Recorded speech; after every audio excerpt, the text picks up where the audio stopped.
مجھے ایک بار کسی کام کے سلسلے میں دوسرے شہر جانا پڑا۔ جس بس میں سوار ہوا وہ مسافروں سے کھچا کھچ بھری ہوئی تھی۔ میری قسمت اچھی تھی کہ جس سیٹ کے پاس میں کھڑا تھا اس مسافر کو اچانک کوئی کام یاد آیا اور وہ سفر کے آغاز میں ہی اتر گیا۔ میں فوراً اس خیالی سیٹ پر بیٹھ گیا۔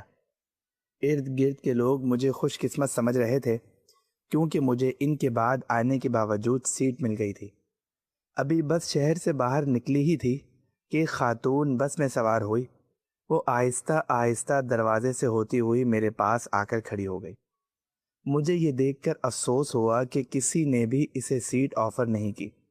جیسے ہی وہ میرے قریب کھڑی ہوئی میں نے ایک لمحہ ضائع کیے بغیر اپنی سیٹ اسے دے دی۔ حالانکہ سفر کافی طویل تھا مگر مجھ سے یہ برداشت نہ ہوا کہ میری ماں جیسی ایک ضعیف خاتون کھڑی رہے اور میں بیٹھا رہوں۔ اس واقعے کو تقریباً 2 مہینے گزر گئے۔ ایک دن مجھے اپنی والدہ کے ساتھ کہیں جانا پڑا۔ ہم بس میں تو سوار ہو گئے مگر اندر جا کر دیکھا تو کوئی بھی سیٹ خالی نہیں تھی۔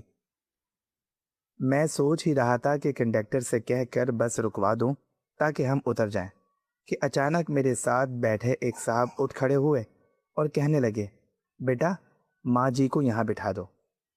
میں نے شکریہ ادا کرتے ہوئے انکار بھی کیا مگر انہوں نے مسکرا کر جو بات کہی اس نے مجھے 2 مہینے پہلے کا وہ منظر یاد دلا دیا۔ وہ بولے، آج ہم کسی کے لیے جگہ چھوڑیں گے تو کل کوئی ہمارے لیے چھوڑے گا۔ اس کہانی سے ہمیں سبق ملتا ہے، نیکی کبھی ضائع نہیں جاتی۔